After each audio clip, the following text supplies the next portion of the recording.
So here's another story that I wrote a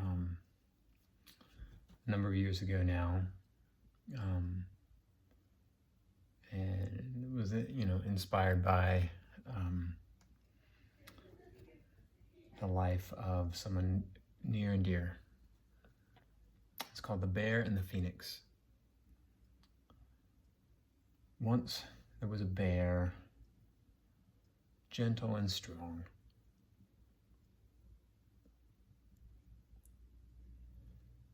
Once there was a bear, gentle and strong, who enjoyed long walks across wild lands, over hills and through valleys, through forests, over mountains, always welcoming in the wide world around him.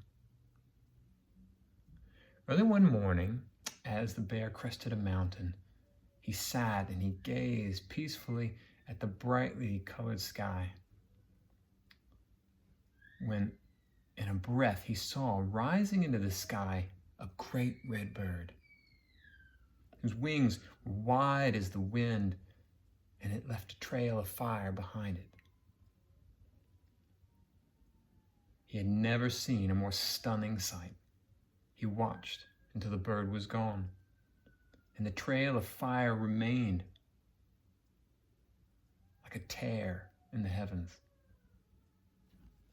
He followed the trail to its origin in the forest below, and he found a heap of ash and dust.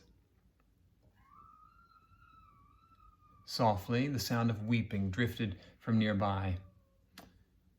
When the bear went to inquire, he found it was coming from a small hedgehog. He scurried off immediately on seeing the bear,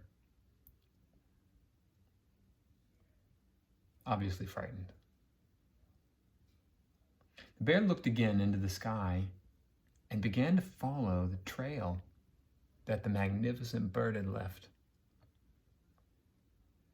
Through the forest he lumbered, one eye on the heavens, until he came to a fallen tree across the path. On closer inspection, he found that it had fallen on top of an animal's home. With his great strength, he lifted the tree to the side, revealing a den of small hedgehogs. When the deed was done, out from the nearby underbrush rushed their mother. The bear and the newly reunited hedgehog family regarded one another, and the bear continued on his way. The bear continued to roam the land, following that same trail of fire. Although the trail was still there, it now looked merely like a wound that had healed in the sky. He arrived at a river where a family of foxes was crossing. As the bear watched, a sudden surge of water overpowered a small fox. The bear immediately jumped into the raging water, and his great bulk stayed the water as he managed to catch the small fox before it was washed away. The bear landed the wet fox on the bank of the river, bowed, and continued on his way. After a time, the bear found a partner, and together they raised their own family of cubs. The home he made was nestled along evergreens and tall stones of the mountain, where he'd be able to sit and watch the sky. The fiery wound had now nearly faded completely. He watched it every day, but he no longer followed it. He kept this hidden longing secret in his heart.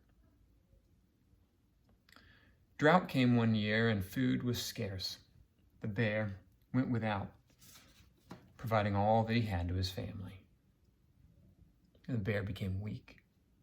He knew that when the time came, he would no longer have the strength to continue his quest, and so he began wandering again, this time in his mind. There he would wander across hills and through valleys, through forests and over mountains, across oceans and plains, even deserts, and skies. The fiery scar was now only a memory, but he hung to it as he peacefully wandered the world and beyond in his mind. Years passed, and ever in his mind he found no trace of that brilliant red bird that he longed to see again. His mind, now being tired and unable to find what it had lost, slipped away, and he stopped searching altogether and quietly sat among the mountains, the trees, the streams, and the sky.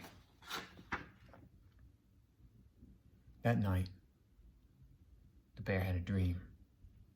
He dreamt of a beautiful red bird soaring majestically across the sky, seeing all things with his fiery wings, and they spanned the whole of the earth.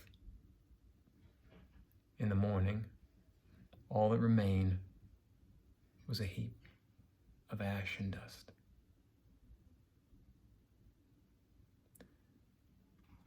And that's the end of that story.